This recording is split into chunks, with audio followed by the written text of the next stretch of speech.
Welcome to another episode of Relentlessly Resilient, where real people share real-life experiences and the tools they've developed to move forward and live their best life. I'm Michelle Scharf. And I am Jenny Taylor, and we are excited today to have a pretty serious conversation with a good friend of mine who I met through the military. He'll tell you a little of his background, but he is a former soldier. He's a veteran and went to West Point and all kinds of cool things. Our paths cross. We now both currently serve as civilian aides to the Secretary of the Army in our respective states. But Babe, how are you doing today? I'm doing great, Jenny. Michelle, thank you so much for having me. Yeah. Such an honor to be on y'all's show. Hey, we're excited to have you here, and we've got to have you introduce yourself, including your name, because people might think it's weird that I'm calling you Babe through the microphone. But Babe John is his name, and he and I met right before the pandemic started. We had a conference together in D.C. with the other civilian aides, and I just remember there being something about you from the beginning where I could tell you had a hunger for life and a hunger for helping other people find that hunger for life. So, Babe, can you introduce yourself and tell us a little bit about you and your family? Of course, introduce us to your name. And then let's get started on this great journey that has given you such a drive today to do so much of what you're doing right now. Well, my goodness, Jenny, does that not feel like 18 years ago when we were there? Like when you just several lifetimes ago. Like, holy smokes, right? Yeah, it was on the eve of the pandemic. pandemic. After the eve of the pandemic, right? Yes, and just even yesterday, I was just thinking about this and dropping you a Father's Day note, which I know is always an emotional day for the Taylor family. I was just thinking that was the second Father's Day that I've known you, and time does fly. But yeah, my real name is Babe John Michelle, so it wasn't Jenny just trying to get a cheap date with me. That is my real name. My grandfather's nickname was Babe. I'm from Cleveland, Ohio, and I live now in a suburb of Cleveland, about 20 miles east, called Chesterland. But I grew up in Cleveland, Ohio, and my grandfather was in the Navy, never graduated from high school, and was just the smartest, best man I've ever known. You talk about the greatest generation. He was in the Navy, so that was maybe the only negative part of his whole entire life. He didn't graduate from high school, and he used to sell newspapers on the street corners of East 9th Street and Prospect, which is in downtown Cleveland here. And what happened back in those days is I think he's part of the greatest generation, and they were selling them for like a nickel per paper. And what would happen was they would have to fight on the street corners of Cleveland in order to be able to sell newspapers on that particular street corner. And he got the nickname Fighting Babe because my grandfather he was really good at confrontation, and he was really good at fighting. So his nickname, his entire life was Babe, and his real name was John. So I was his first son, and my father named me Babe John after my grandfather. So when people normally make fun of my name, I normally start by making some off-color joke or say something that's a lot more serious than that. But it's something that I'm just so proud of because it was a tough name to grow up with. It made me thick-skinned. But as I look back now in my life, it's just one of the biggest blessings. I've learned that there's three names we're given in life, right? The one that your last name, which that's pretty much that comes from God, and then your name your parents give you, and then the one you make for yourself. So I've always tried to make my grandfather proud because and Father's Day passing here, he was probably the person I looked up to the most in this world. But like I said, I grew up here in Cleveland, Ohio. I just kind of working backwards. I never had any desire to join the military. I was in high school playing. My dad was a high school basketball coach, and I was I don't even know what the word for it is, a gym rat, I guess. I just grew up in a gym my whole life because my dad was a high school basketball coach, and I wanted someplace to play Division I basketball. So my choices at the time were Princeton and West Point to play Division I basketball, and my parents couldn't really afford Princeton, and so West Point it was. I mean, those were the only two places recruiting me, and it was like, oh, you have to serve. You have to serve 5 years afterwards, and I didn't care anything for the opportunity to play Division I basketball. I was willing to put in the work. Plus, when I found out Bobby Knight and Mike Krzyzewski both were dealing with West Point, then I'm like, okay, that's the place for me. And I look back now, and it's just kind of silly. And I know I'm talking to two Utah girls here, and Jenny and I have talked often about Stockton and Malone and all those great teams, and just the history behind with the Utah Jazz. It's kind of silly when you think about like my path because as what Jenny and I do now as Civilian Aide to the Secretary of the Army, we're trying to convince young people on why to join the nation's greatest team. And I look back now, and the only reason I did was to play Division I basketball. And if I had a list 1 through 100, this is the most important thing in my life, and this is the least important. Playing basketball at West Point was probably 100, meaning the least important. As Jenny talked about, everything good in my life came from my decision to go to West Point and to join the Army. I met my wife there, who's also a really good athlete and a whole heck of a lot smarter than me. But I met my wife there. I made so many lifelong friends there. Everything, good in my life stemmed from that decision to attend the United States Military Academy at West Point. So from there, I was commissioned as an infantry officer.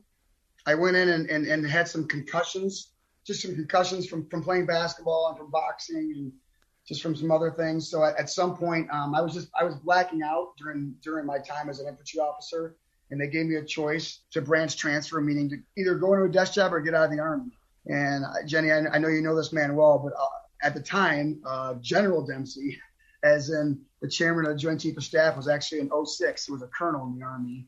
And he kind of knew what I was going through. And he's like, well, listen, they don't have joint domicile, but if you want to be stationed with Laura, who was my wife, he's like, you're going to have to, you're going to have to maybe take a desk job and you're going to, have to do some other things. And he said, I can make it happen, but act like they made it happen. And I said, yes, sir, that's no problem. And that's what he did. And I went out and was stationed as an AG officer out in Fort Lewis, where I served for 5 years. During that time, I was able to play for and coach the all Army and all Armed Forces basketball team, which was an awesome experience. I'm trying to pick the right words here, ladies. In my eyes, probably what I would consider a lackluster military career, meaning I didn't really do as much as I wanted to.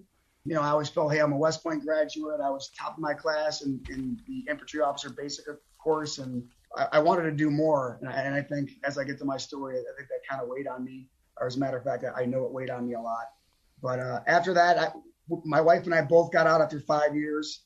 That's another hilarious story that we could probably tell in another podcast. But I was actually sitting on a train with her, telling her how cool and how smart I was. I had no idea that she went to West Point as well. And I was pretty much bragging about myself for an hour, and she just let me go and make a complete idiot out of myself. So I found out that she went through. I was saying, West Point's hard to get into Princeton and Harvard, and I'm this awesome basketball player. And turns out she went to West Point too, and it was a much better player than I ever was. but so after that, when I got out of the military, I needed to. My wife wanted to become a doctor. It was always her lifelong goal since she was a little girl. And again, I had these dreams where I thought I was going to coach in college. I thought I was going to be a college basketball coach. And to make a super long story short, I did a bunch of interviews, and I ended up working for a cancer diagnostics and molecular testing company called Ameripath. At the time I was volunteering for a college basketball team in Kansas City, where my wife went to med school, called the University of Missouri, Kansas City. They were going to pay me in a year what I was making like in a month in sales.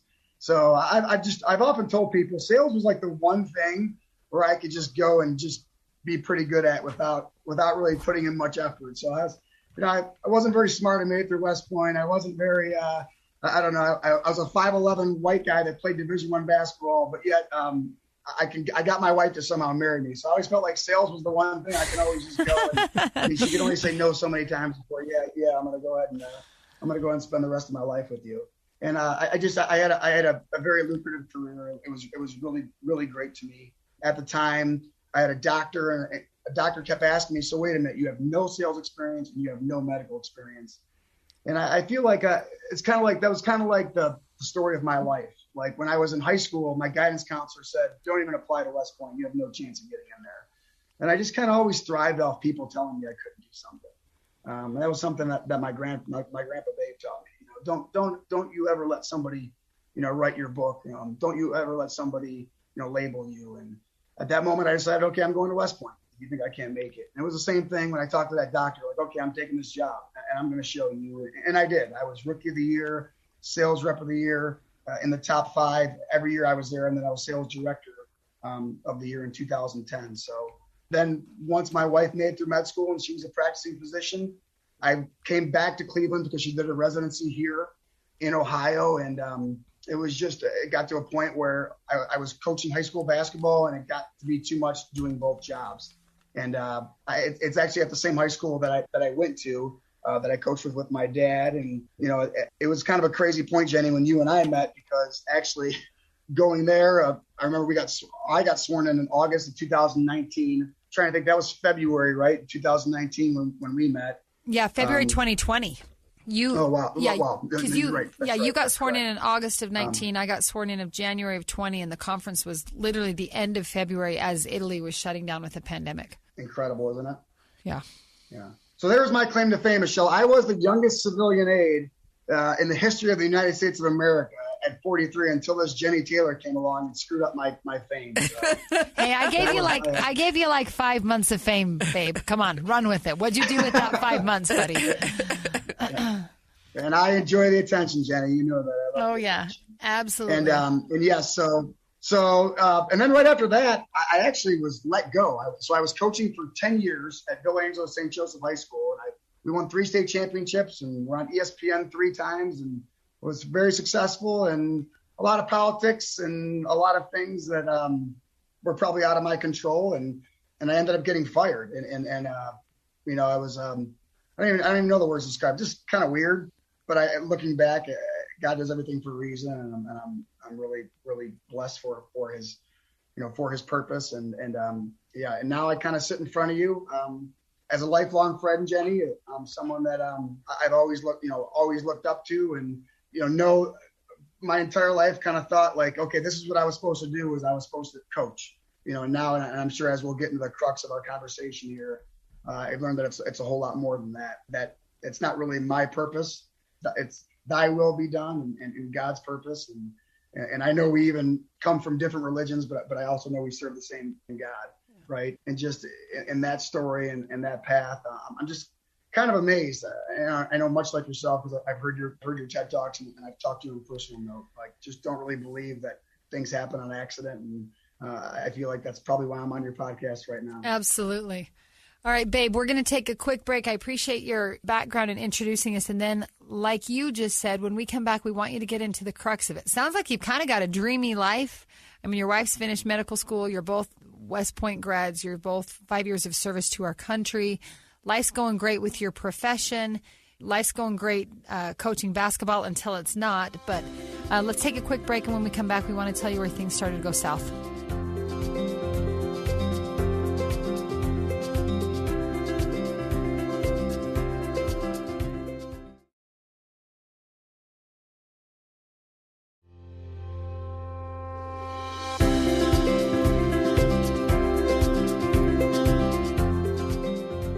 All right, babe. So tell us, where did life start to unravel itself? Yeah, I'm asked that question a lot, Jenny, and I think that's the thing about this. And I know I'm going to be tugging at y'all's heartstrings, because with Michelle's history with cancer and with what you've gone through, I was sick, and you look at when someone has cancer, and I went through this with my wife twice. I lost a sister to ocular melanoma in 2006. We'll run to help them out, right? But when somebody is mentally ill, as I was, we don't. So in 2015, we just won our second state championship in Cleveland. And like you said, on the periphery, it looked like I had it all. It looked like I was somebody who was, just on top of through my social media, like, man, this guy's got it all. He's got this incredible wife, this incredible family. And so I remember after winning the state championship in 2015, I remember my dad, who's coaching me every year I've been on a high school bench, she said, "What's up with you? You just don't seem happy." And I wasn't. And again, I can't describe it. I'm not a doctor, so I don't really know in terms of like depression but I was sick. I was just in a deep, dark place. I had lost about 40 to 45 pounds. I had every test, known to man, in terms of my heart, in terms of everything. Basically, it ended up causing a lot of stress in my marriage, right? My wife and I love to brag about her. She was top of her class at West Point and first of her class in med school.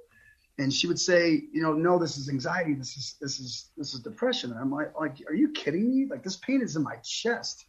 I probably had 15 trips to the emergency room. Wow. And I'm just like, so you're telling me that here's a guy who has done all these things, and you're telling me that I'm stressed out. Like, there was just such a negative stigma, right, involved with it. And in November of 2015, it kind of came to a head. I took a bunch of pills, and I tried to drive off a cliff. I tried to take my own life. After that, about a week later, this will mean something to the Utah Jazz fans out there. About a week later, I had the plans to do it again.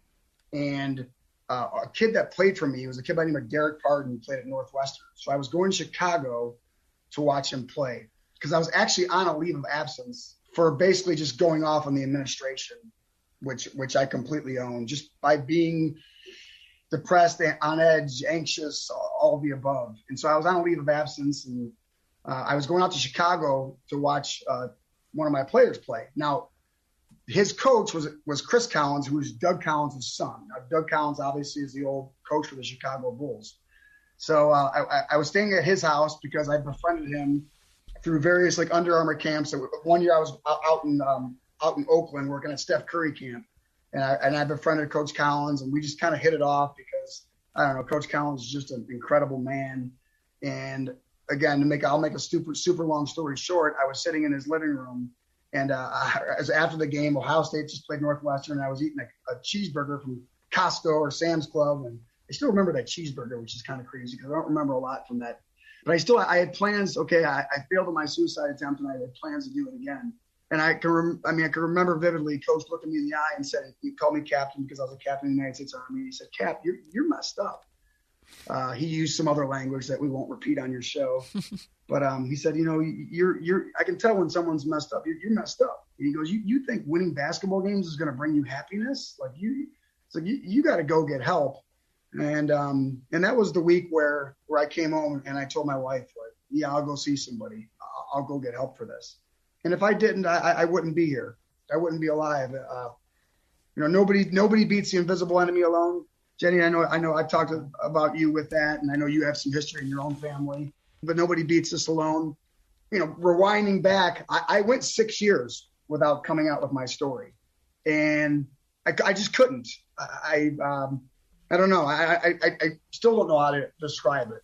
It was too painful. I would compare it to being an abused child. We won another state championship in 2017, and it was almost like I was vindicated. I was verified. Okay, I'm never gonna have to talk about it, to bring it up again.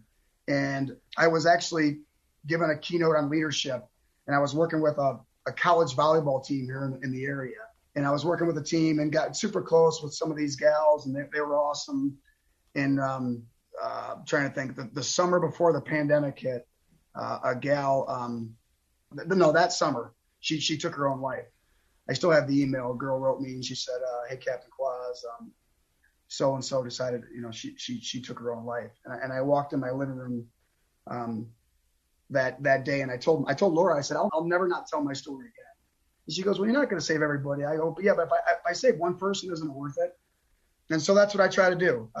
Then I think June of that year, there's a guy by the name of David Nurse who does a 1%er podcast, like the one I'm talking to now. And that was the first time I ever told my story. That was the first time I ever, in public, said, "Okay, I try to take my own life. Here's how I try to do it." People, it's funny. People always ask about the facts. They're like, "Well, what happened with the cliff?" And I really don't know. As a matter of fact, a couple months ago, my son, and maybe I see this picture, Jenny. But my son was playing in an AU tournament, so I actually went back to the spot where I thought I'd try to drive up a cliff.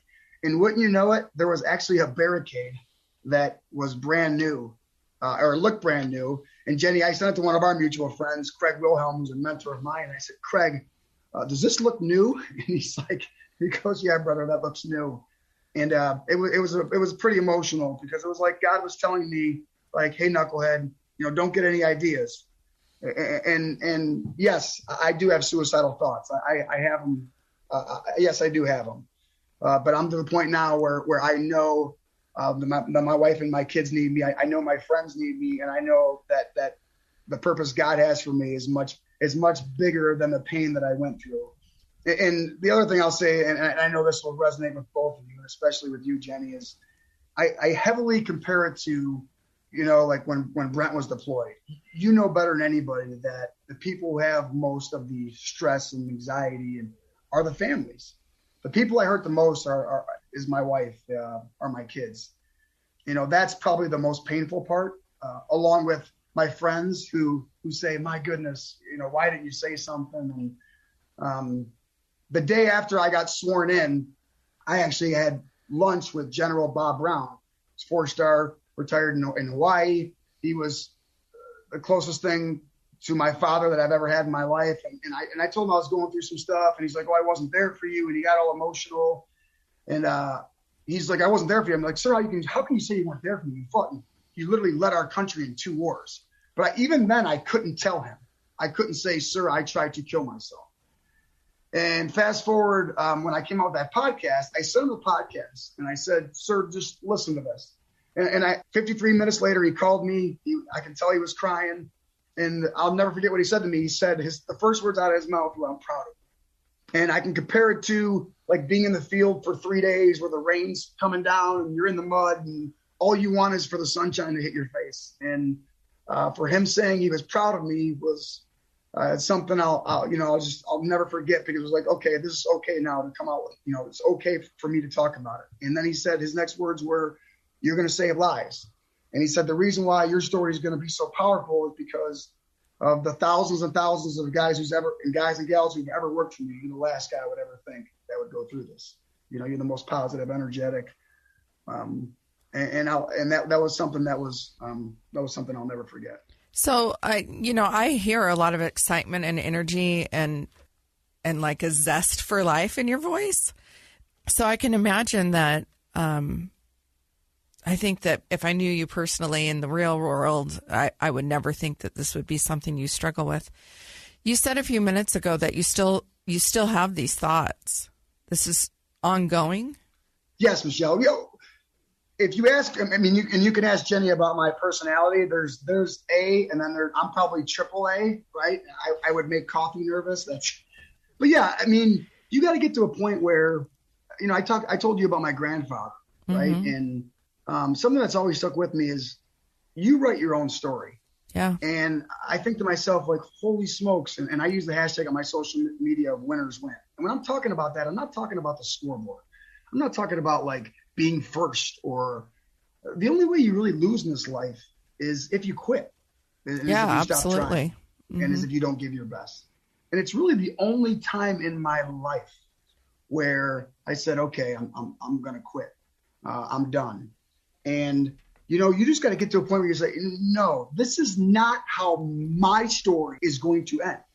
That could have been the end of my story, the end of the book. And at that point, the devil has written my story, or voices in my head that aren't telling me the truth. The devil's a liar. And I'm hearing things that aren't true, that I'm not a good enough father, that I'm not never being deployed and not serve, that I didn't serve our country. And I'm hearing all these things that are absolutely not true. And at that point, it's like, okay, this is not the end of my book. This is just a chapter of the book. And the person who's going to write my book is going to be me. And it's not going to be, some voice in my head that's lying to me and telling me things that are not true. And folks have asked me so many times, Michelle and Jenny, like, what saved you? And I absolutely had to get help. Just like if you're going to beat cancer, you would have to go to a doctor, correct? Like, I don't think, or at least not that I know of, I don't think anybody beats cancer on their own. Nobody beats the invisible enemy on their own. So if I didn't go get help, I wouldn't be here. That's number one. Number two, people ask me about medication, and yes, I have to take the proper medication. But the thing that saved my life is love. My wife told me she loved me every day at a point where I probably didn't deserve her love anymore. People have asked to interview her about this. She won't talk about it. I don't blame her. She should never have to talk about it. Having gone through her own struggles with breast cancer, it's too hard for her to talk about. But every day she told me she loved me. And even if it was just, scratching my back, or when I was having a panic attack and I literally felt like I was going to die, just telling me it was going to be okay. I would tell all your listeners that nobody's ever died from being loved too much. And when it comes to the United States Army veteran, I think there's this big misconception that post-traumatic stress syndrome, it comes from, killing someone or watching someone be killed. And not that that's not a heavy burden, but the number one component for the United States Army veteran is guilt, is for the fact that they let people down. And that's what I was suffering from, was an inordinate amount of guilt. And, 51% of our veterans who have taken their own lives have never been deployed. Come 2023, we will have more veteran suicides than post-combat deaths since 9/11. Is that number not staggering? That's staggering. The other one I'll put on you is that when somebody takes their own life, according to Harvard, their kids are 4 times more likely to take their own life. And going back to what I was just telling, what I was just telling Jenny about, about how your spouse is the one or your kids are the ones that, I put my wife and my kids through hell. But just this last September, and I apologize because this is really hard to talk about. There's no need for apologies on this podcast. Friend, yeah. my best friend, in February, he killed himself. And he was very sick. He actually shot his wife 3 times. She lived. I actually saw her this weekend for the first time since she was shot by him. And going through that was 8 times harder than what I went through myself. Because again, like I said, when it's people you love, and I had so many people say, "Oh, there's nothing you can do," and you kind of get sick of hearing that, because if there's nothing I can do, then like I said from the start, what am I doing here? The way it was described to me was, it was like it's just like staging cancer. I probably had stage 1. My buddy had stage 4. He was hearing voices inside his head, slamming his head on the ground, and doing some pretty crazy stuff. But the reality is, if my stage 1 didn't get treated, ladies, I wouldn't be here talking to you. I love that you're bringing this to our show, to our podcast. Losing a spouse. I've been in therapy. I was in therapy before my spouse died, and I have continued afterwards. And I think it was about maybe 4 or 5, maybe 6 months ago, I finally asked my therapist, I said, "Is it normal to hear voices in your head? Like, I hear voices in my head and I think I'm going crazy." And she goes, "Oh, honey, sometimes I'm doing group therapy in my head." So I'm like, I think sometimes we don't realize, because it's not something we talk about, right? We don't go around sharing with each other. I'm like, I hear myself saying these things to myself. Like, we don't talk in that way. We don't converse in that way. We don't share our hidden demons or our hidden thoughts, or, it's not something we ever talk about. So I seriously didn't know. Michelle, listen, we cannot have trust without the truth. So we all want to mourn when this happens, but none of us, we don't want to do anything when someone's going through it. Right. And that's the problem. Like, let me give you an example. And listen, I'm probably, I don't want to make this a political debate or, like I said, or religious, but Jenny and I are pretty well aligned, I think, when it comes to those type of things. But I'll give you a great example. When I moved out here, I moved 20 miles out in the suburbs. I told my wife, I'm like, okay, we need to get a gun. We need to get a what? And my wife is like, "Are you a flipping idiot?" She goes, "Listen, alcoholics shouldn't sleep with bourbon, and people who've tried to take their own lives shouldn't sleep with a gun under their bed." So, and I was talking to General Brown and General Ham. I'm like, "Listen, I'm not anti-Second Amendment. I'm not trying to take anyone's guns away. I'm just telling you, in my own personal story, if I had a weapon, there would not be an attempted suicide. There would just be a suicide. Right. And I would not be here. So if I can just tell somebody one thing, and going back to my buddy's story, like, he had 2 weapons under his bed. And I know, I'm looking at his wife, who is, and talk about a story. And eventually, Jenny, you're somebody I would love for her to talk to, because Absolutely. you want we'd to love talk to about talk to her. She's an ready, yeah. American hero. Yeah. I think the story she's going to be able to tell, as your story, as you know, it just means so much to me. There's probably 2 times where I just, like I told Jenny this weekend, I know God has forgiven me, but it's tough to forgive myself. But the 2 hardest times, one of them was past Memorial Day.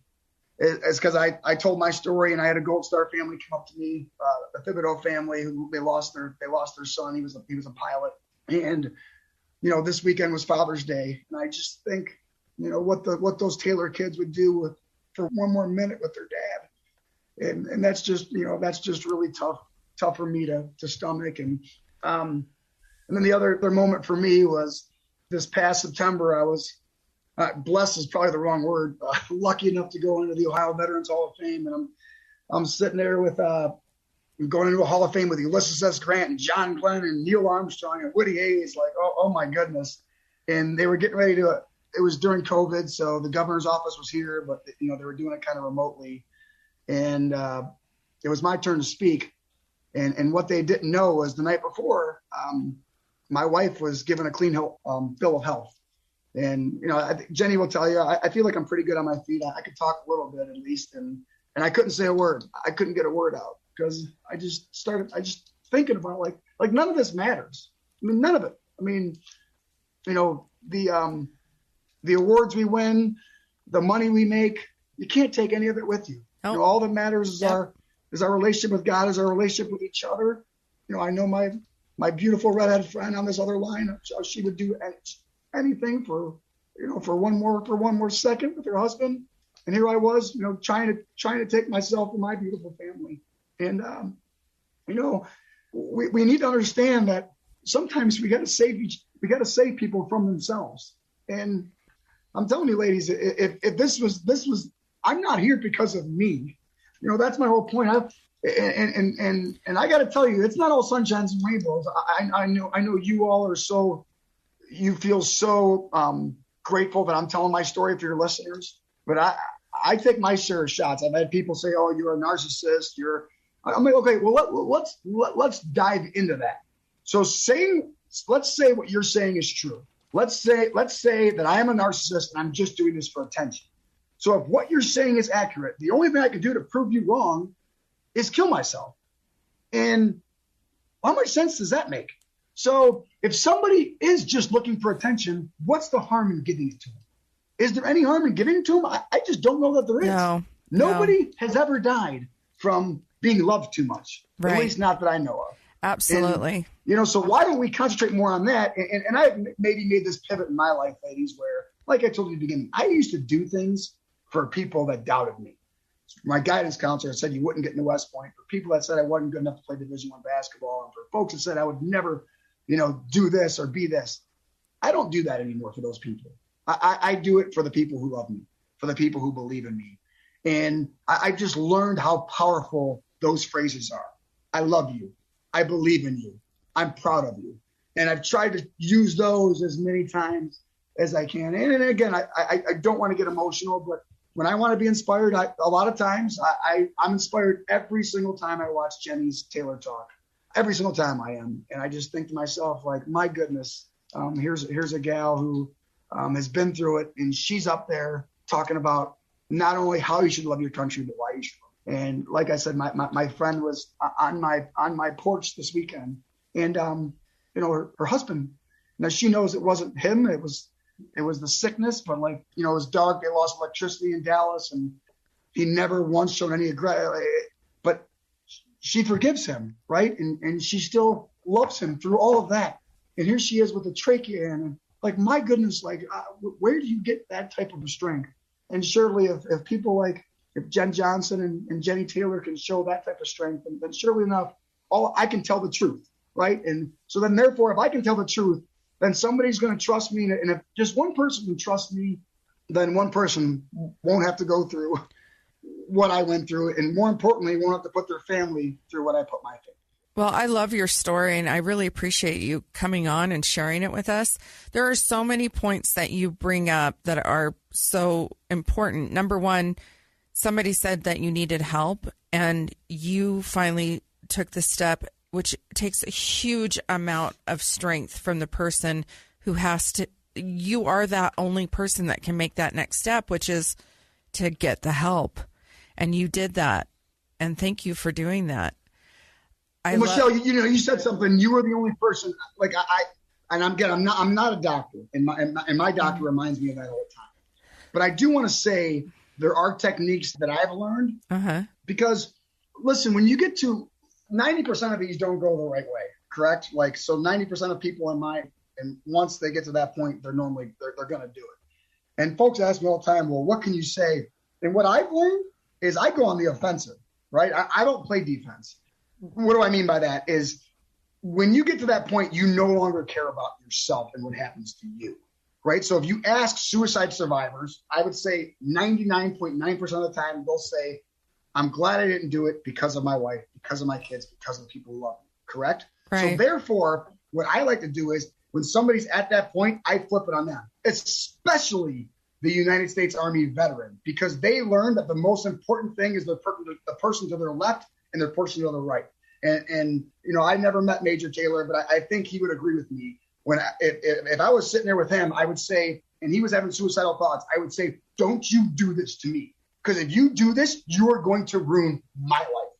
And at that point, when you do that, you are taking it off them because they don't care about themselves anymore. And now they don't want to let their buddy down. And I have found that technique is much more powerful, especially when it comes to Jenny and I's line of work, because our folks are so trained and ingrained to take care of each other that it has worked so many times, and it's pretty awesome to see. So when you say, hey, you have to take that step, I would almost even disagree, Michelle. It gets to a point where if somebody didn't force me to do that, I wouldn't be here talking to you, right? If we really love each other, to my next, we're going to tell people what they want, what they need to hear, and not what they want. Yeah. Because I didn't want to hear it. Which goes to the next point that I was going to say that you brought up, and that's connection. And it's powerful. That's why we're all here. We need each other. There's a purpose for you being here, not only for your family, but for the larger world as a whole. And sometimes we don't live our lives tapped into that, but it is absolutely true. And it's powerful. It's powerful to be on this planet together at this time. And we're all here for a purpose, and we all have to do really hard things. We all have to endure hard things. Jenny lost her husband. I lost my husband. There's been other tragedies in our lives, and everyone around us has all their own stories of their own hard lessons and hard traumas that they've had to endure. But the most important thing is connection. I remember in 2006, I was taking my sister to Sloan Kettering. She was diagnosed with ocular melanoma. That's why my wife became a dermatologist. She came to our house and she had a purple bump on her arm, meaning it metastasized from her eye to the rest of her body. It was stage 4. She was given 3 months to live. I took her down to Sloan Kettering for chemotherapy. And we go down there and she's got, 3 months to live. She ended up living for 9. But I remember being mad at God and talking to my sister. My sister's name was Joy. And she would say at the time she had a 2-year-old son. He is 17 now. And I remember saying, how do you say so positive? And she said, well, maybe I'm going through this so her son Thor doesn't have to. And I thought, wow, that's amazing perspective. But when you talk about connection, Michelle, she was down there getting chemo, and I'll never forget this. She's getting this chemo, and you know how that goes. She's getting basically poison, which stops the proliferation of blood cells, right? And you're just watching her get this poison pumped in her body. And I'm thinking, what's the point, right? She's got 3 months to make it. And her nurse that was giving her chemo was pregnant. And my sister, talk about connection, starts talking to this nurse about getting ready to have a baby. And you could tell it was her first child. She was super nervous. So my sister has 3 months to live. And she completely takes this conversation, right, she's getting pumped with chemotherapy, and she's completely changes the conversation and literally spends the next 2 hours talking and puts this girl's heart completely at ease with having her first child. And afterwards, I was just awestruck. I'm like, like, what a superpower, right? And she said, well, number one, when you give, you get, right? And she said, it made me not think about my own problems. And she said, secondly, she said, do you see, and this, excuse the word, but you see the joy in her heart, from just, and you're absolutely right. I mean, just connecting with people. And so many times when you can get out of your own, when you can get out of your own feelings, right? And especially us guys, we suck at this.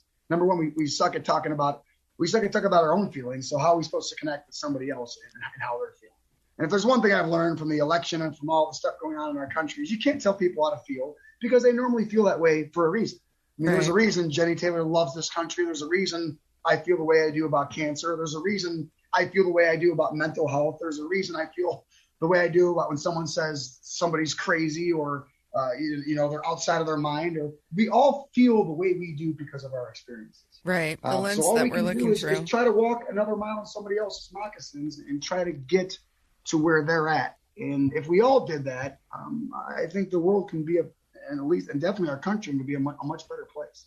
Absolutely. Hey, I love this, babe. I've taken so many notes about, this whole podcast is about resilience, and it's about acknowledging the fact that life is hard and throws us curveballs that we would never have pictured ourselves facing. I know Michelle certainly didn't picture burying her husband from cancer. He was so strong and just active and healthy, and you certainly are a positive, upbeat person. I'm sure you never thought you would struggle with this suicide ideation and mental illness.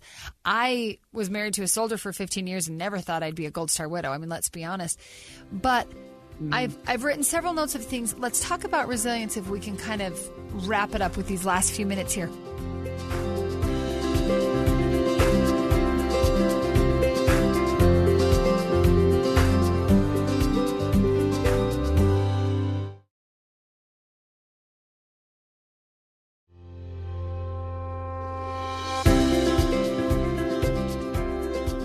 What is resilience? I've written one of the things you've said several times.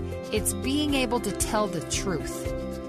I can't get the help. I can't give the help. I can't create the connection. I can't rise above whatever my it is if I'm not willing to tell the truth. And you've said that several times. You had to tell the truth to your friend, tell the truth to your wife, tell the truth to your doctor or your medical provider. Good heavens, tell the truth to yourself inside your head that this is hard, or I can't do this, or I need help, or he needs help, or she needs help. And I love that you talk about only when we're willing to tell the truth can we really make those connections, can we really build that trust. And you also said telling the truth sometimes isn't what we want to hear. Let's be honest. Whether that's about a cancer or whether that's about suicide or whether that's about a divorce or a job loss, or the list could go on. But being able to be real, being able to be honest, being honest with ourselves and those around us, I think that is a huge thing you've taught me about resilience, about being able to say in the same interview that you focus on winners win and you're never going to give up and you know God's got a purpose for you. And you struggle sometimes with feeling like your life might not be worth living. Being so honest to say it's both. I think we live in a society where we're very or. I'm either faithful or I'm fearful. I'm either strong or I'm vulnerable. And I want to say, good heavens, no, we're both. I become stronger as I let myself be more vulnerable. I build my faith in God or humanity or whatever it is as I let myself acknowledge my fears. And so I love how you've brought that up to say, hey, we got to go on the offensive here. It's not going to work to play defense if that's all we're doing. We've got to really be proactive, opening our mouths, opening our hearts, and finding someone. We were in church yesterday having a great conversation with a woman who was sharing a little of some of her struggles in life. And she said the number one thing her father has taught her, at the time of recording yesterday was Father's Day. She said, he's taught me never to worry alone. That's all. Never worry alone. And if that means you have a counselor, a spouse, a friend, a God, a journal, never worry alone. Find someone, because most of the time, if we'll open up about our worries, we can either realize they're not as big as they feel like in our head, or somebody could help us find help to carry that worry, because maybe it's twice as big as it feels like in our head. But I love the idea. We got to tell the truth. We got to open up, and we've got to make sure we're not trying to worry alone. In this country, we talk a lot about independence. You know that you mentioned my TED Talk several times, that we both come from a military family background, and we love independence and freedom, and we should be self-sufficient, self-reliant. We focus on that a lot, self-esteem, but really we're missing the boat. Not all independence is created equal. We're not talking about isolation. We're talking about interdependence, the healthy kind of dependence where for me to be independent as a human being, I need you. So that means I'm not really that independent anyway, but I'm independent enough to recognize my life depends on those around me. My ability to rise up out of bed every morning depends on the faith other people have in me and the faith I put in them and in God. And so if we can make sure we remember resilience, I mean, we call this relentless resilience. Like, we got to just keep being resilient over and over again.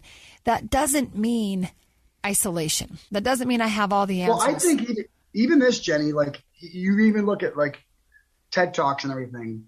And I was telling you gals before how it's the hardest thing in the world when I have to talk, especially to a younger demographic, and I have to talk about committing suicide to a blank screen. I even think I love this format. I think keynotes are things of the past, Jenny. I really do. I think people get so much more. Like, I get more, right? Because when I give a keynote, I don't learn anything. I'm just up there talking and telling my own story. But yet today, I mean, I've learned a lot from talking to you and Michelle, right? And listening, and it's given me energy, bouncing this off of you. Listen, we have an epidemic coming after this pandemic. We are pack animals. We are not meant to be isolated the way we were. And I mean, the suicide rate for teenagers, for young adults, is at an all-time high in our country. Yeah, I mean, it is at an all-time high. And I didn't mean to cut you off, but I even think even what we do with keynote speaking, we're getting ready to do something for the AUSA, Jenny. And one of the things, they wanted me to give a keynote on suicide. And I said, you know what would be better than that? I said, have General Brown interview me.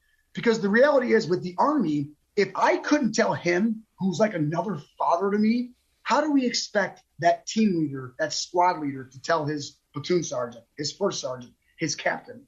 I mean, this guy was the most influential person in my life besides my father, Jenny, and I couldn't tell him because I can't even answer that, right? Because of pride, because of my feelings, because of whatever, right? So, it was powerful that we have to get better at getting across. Well, and I think the other message is that we need to be able to speak up and ask or call it out, right? He called it out to you.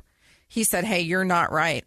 We need to say to our family member, are you considering suicide? Are you okay? We can't be afraid of asking that. Michelle, I hear that all the time. People say that all the time. As a matter of fact, I was getting ready to go and to do a keynote, and a guy said, well, we don't want to give anyone any ideas. You're never going to. No. People say that all the time, and it's just not true. People think that, people, the mystique around it is that people believe if they say or suggest it or ask somebody if they're thinking it, that is going to create it, and nobody wants to hold that responsibility. In actuality, it's actually the opposite. We have to start asking people. We have to say, are you okay? And just in the asking, the message is, I care enough about you that I'm really concerned. I care enough that I'm asking you this question, and it's an uncomfortable and it's a hard question to ask, but I care about you and I want to know that you're safe. Hard is it? But think about it. So now in social media in this day and age, right? I can communicate with you ladies in Utah. I mean, it took me 2 minutes to send Jenny a text yesterday and say, I know this is a tough day. You have those 7 beautiful children. Like, I'm thinking of you today. I'm thinking of like that takes 2 minutes, right? So here we are now in this information age where we can do this more than we ever could, and we're doing it as infrequently as we ever have. Like, that's insane, right? It's gross negligence. It's unacceptable. And it absolutely the reality is, Michelle, in the Army, here's the truth. If I was still in the Army, now this is the book according to Captain Kwasniak. This is my story. If I was still in the Army, I'm very confident my buddies would have never let me get to that point. Does that make sense? Uh-huh. So again, I never met Brent Taylor, but I would bet my housewife and kids that if I was serving with him, that Major Taylor would look me in the eye and say, Captain Quas, like, dude. Look. So again, you get out of the Army and you trade physical fitness for happy hour, and what we are incredible at, and that's what I love the most about being on the greatest team in the world, as I am there with my friend in Utah, is like, we're awesome at teaching that, right? But part of that is what we're not doing this good enough, right? So if we were in combat, we call it react to fire.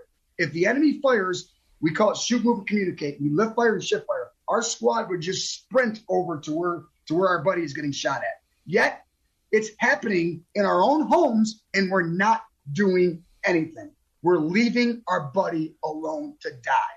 And we have well, I think that's the value of this podcast and this message, right? We have to start speaking up, and we have to start doing something. We have to start talking about it. And I really appreciate you coming on and having this discussion with us today. I think that it does help to open up the conversation for those that will listen to our podcast, hear your voice today and hear your message. I mean, I hear loud and clear, we need to do more. We need to ask our friends how they're doing. We need to ask our family members. You know, there's a whole nother group of people out there that we don't really think about. But now that I'm single and I've been going out into these singles groups, I've been realizing there's a lot of single people out there that have been very isolated and alone. They don't have their family members. They only see their kids part-time because they've been divorced or whatever. These people are really suffering, and they're sad and they're lonely, and they also need to be reached out to as well. So if you know a single person who's your neighbor, go out there and offer them a hug and check on them. Oh, I'm sorry. It's okay. Well, nobody gets on Facebook and says, hey, I just got divorced. I just lost my job and I want to kill myself. Right. So understand that's someone's highlights. I can't tell you how many folks tell me, I can't tell you how many teenagers told me, well, coach, my Snapchats aren't, my Instagram's not as good. Like, that's not real life. Again, you look at my social media and everyone's like, oh man, this guy had it all. Yeah. Well, no, I'm still struggling with those thoughts. And I'll go back to something, you said, Jenny, and you're so right, is when you just talk about, God's plan. And for the longest time, and Jenny, you know this because you're my friend, it'll always be hard for me to talk about. I mean, I can remember first telling you, I can remember, being one-on-one at the CASA meeting and first kind of sharing my story with you. And then you tell me about your family. I mean, I knew about your husband, but didn't know about your family and some of the history. But it's hard. And for the longest time, it was like there was just so much shame and guilt. And now, though, the thing is, sometimes behind your pain is God's purpose, right? So now it's almost impossible for me to be completely mad, because the reality is, Michelle and Jenny, if I didn't go through this, I wouldn't be able to help people. And listen, I'm no doctor, and I'm definitely not a saint or a savior. But the reality is like, I have been able to help people. And the best therapy for me is to do that. Like, it's the greatest therapy I can get is being able to help somebody that was in that place that I was in. And the way I describe it, it's like I was in a concrete prison, and it's like the door is right there and anybody else can see the door, but there's nothing in my mind that can tell you that the door was there. I was just too sick to even see it.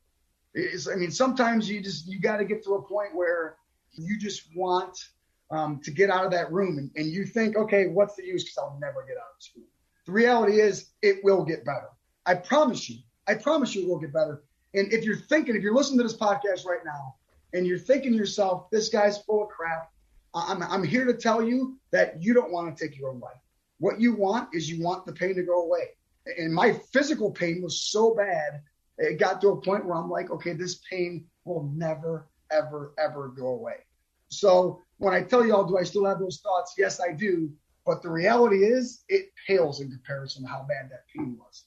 And now the reality is it pales in comparison to watching my buddy and his wife. So sometimes if you can get outside and try to help other people, sometimes that's the best way to help yourself. And understanding that, like you all talked about with this connection, nobody beats it alone. Nobody beats the invisible enemy alone. My buddy went to West Point, went to Stanford. He was as successful as they come. I mean, just like literally everybody loved him.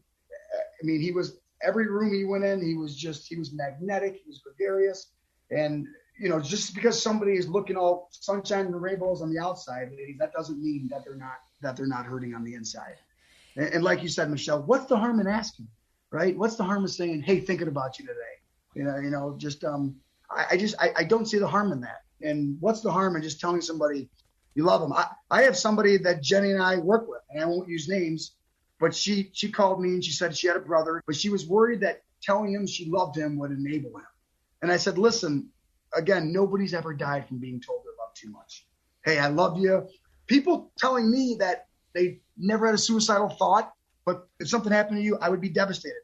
That was the most powerful for me. I need you. I can't imagine what I would do without you here. I've never gone through this. Sometimes that was the most powerful thing for me to hear, right? It's, you ladies both know this because you have dealt with incredible loss. And okay, this will be a horrible example, but I'll use it, right? This is America. I can say whatever I want. I remember when my sister died. It was 2006, and I remember two conversations. One lady told my mother that she just lost her mother to cancer. Her mother was 93 years old. My sister was 32 years old. And I remember thinking oh my goodness, so you learn what not to say, right? Now, oh yeah. A couple hours later, and we were, and you ladies both know this, we had to be there for 7 or 8 hours during the funeral services. And there was this other lady who was my mom's friend who was the loudest. We all have that aunt who's the most, loud, just walking with a command voice, walking with a megaphone, always had something to say. This was that friend. She walked up to my mom. She grabbed her by the face. She just shook her head and she moved on. It was one of the most powerful experiences of my life.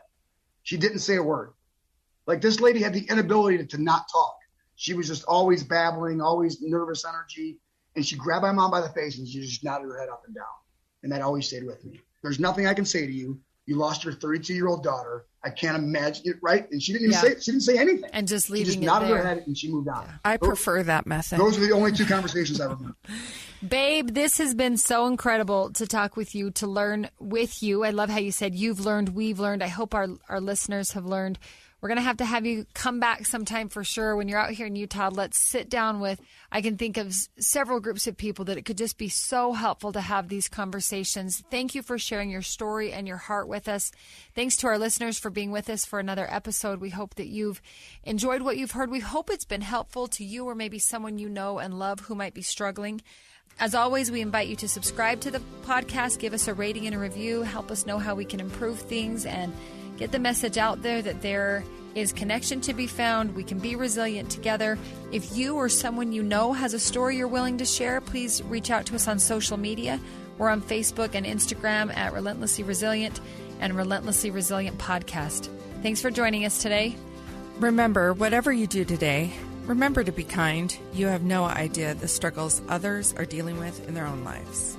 Have a great day.